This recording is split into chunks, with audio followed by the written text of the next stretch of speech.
జయద్రథుడు అంటే సైంధవుడు. మహాభారతంలో నూరుగురు కౌరవుల ఏకైక సోదరి దుస్సల భర్త. ఈ జయద్రథుడు ఇతను సింధు రాజ్యానికి రాజు కాబట్టి సైంధవుడు అని కూడా పిలుస్తారు. ఈ పేరుతోనే అతను ప్రసిద్ధి చెందాడు. ఇతనికి దుస్సల కాకుండా మరో ఇద్దరు భార్యలు ఉన్నారు. వారిలో ఒకరు గాంధార రాజ్యం నుండి, మరొకరు కాంభోజ రాజ్యం నుండి. ఇతని తండ్రి పేరు వృద్ధక్షత్రుడు. జయద్రథుడు అర్చకుడై ఉండు కాలంలో ఒకనాడు అశరీరవాణి వీడి యుద్ధంలో వీడి తల తునమబడును అని చెప్పగా అది విన్న అతని తండ్రియగు వృద్ధక్షత్రుడు ఇతన్ని తలను నేల మీద ఎవరు పడవేస్తారో వారి తల 1000 ముక్కలగును అని పలికాడు. కానీ కురుక్షేత్ర సంగ్రామంలో వీని తల నరికింది కృష్ణుని ఉపాయంతో అర్జునుడే అయినా ఆ తలను నేల మీద పడవేసింది సాక్షాత్తు తండ్రియే. తన వాక్కు ఫలితంగా ఆ తండ్రి వృద్ధక్షత్రుని తల 1000 ముక్కలవుతుంది. జయద్రథుని పేరు 2 సంస్కృత పదాల నుండి వచ్చింది. జయత్ అంటే విజయవంతుడైన, రథ అంటే రథము అంటే విజయవంతమైన రథాలు కలిగిన వాడు అని అర్థం. అలాగే సింధు రాజ్యానికి రాజు కాబట్టి సింధురాజు అని, సింధురాజ్య వారసుడిగా సైంధవుడు అని పిలుస్తారు. ఈ పేరుతోనే అతను ప్రాముఖ్యాన్ని సంతరించుకున్నాడు. ఇంత చరిత్ర ఉన్న రాజు అయినప్పటికీ గొప్ప కురువంశానికి అల్లుడైనా బుద్ధి మంచిది కాదు.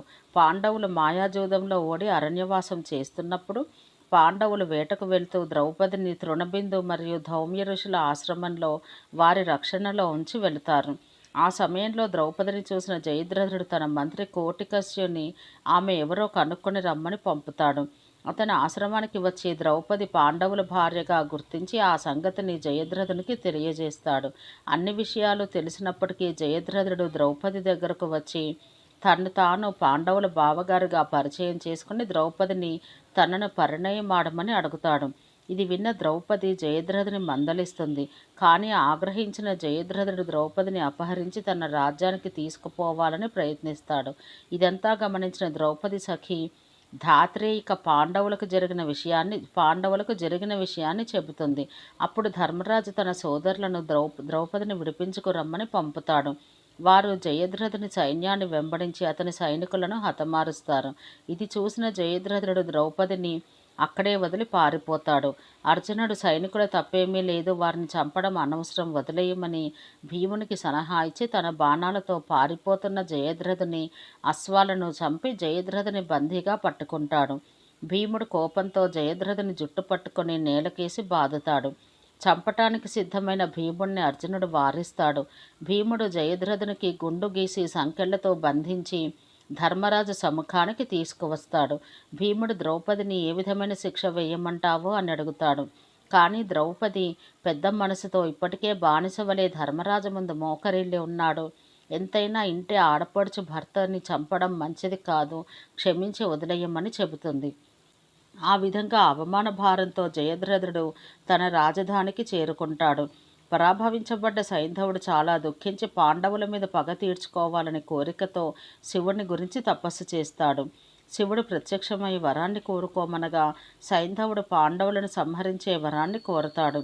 దానికి శివుడు అంగీకరించక ఒక్కరోజు మాత్రం అర్జునుడు తప్ప మిగతా పాండవులని అడ్డగించే వరాన్ని పొందుతాడు. మహాభారత యుద్ధంలో భీష్ముడు పతనమై ద్రోణుడు సేనాపతిగా ఉండగా పాండవులు వీరవిహారం చేస్తుంటే దుర్యోధనుడి కోరిక మేరకు ద్రోణుడు పద్మవ్యూహం పన్నుతాడు. పద్మవ్యూహ విద్య పాండవులలో అర్జునుడికి తప్ప మిగతా ఎవ్వరికీ రాదని కౌరవులకి తెలుసు. అర్జునుడిని శ్రీకృష్ణుని పక్కకి తప్పించడానికి ద్రోణుడు ఒక ప్రణాళిక వేసి సుశర్మ, త్రిగట అనే 2 రాజులను వారి సైన్యాలతో మరోచోట యుద్ధం చేయడానికి అర్జునుడిపైకి పంపుతారు. అప్పుడు పాండవ సైన్యం సమాలోచన చేస్తే అభిమన్యుడికి పద్మవ్యూహంలోకి ప్రవేశించడం మాత్రమే తెలుసని, బయటికి రావడం తెలియదని అంటాడు. అప్పుడు మిగిలిన పాండవులు తాము వెంట ఉండే అభిమన్యుడిని కాపాడుతామని అభిమన్యుడితో పద్మవ్యూహంలోకి ప్రవేశిస్తారు. పద్మవ్యూహంలోకి ప్రవేశించిన వెంటనే సైంధవుడు శివుడిచ్చిన వరం ప్రకారం పాండవులకి అడ్డం పడి వారిని వ్యూహంలోకి ప్రవేశించకుండా నిరోధిస్తాడు. ఎంతో వీరోచితంగా పోరాడిన అభిమన్యుడు ఏకాకి అవడం చేత ఏకాకిగా రథం కింద ఉన్న అభిమన్యుడిని కౌరవులు సంహరిస్తారు.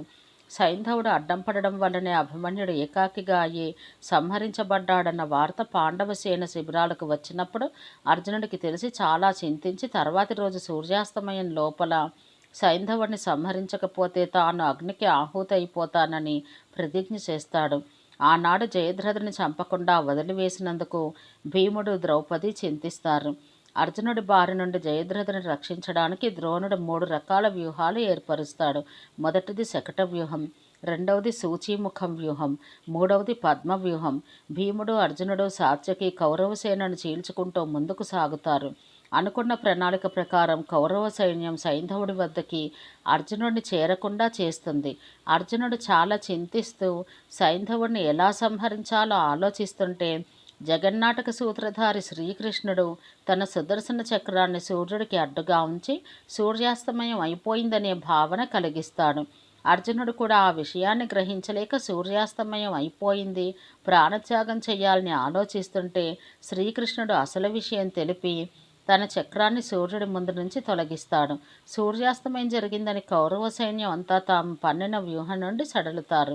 ఆ విధంగా సడలడం వల్ల సైంధవుడిని వద్దకు చేరడం చాలా తేలికవుతుంది.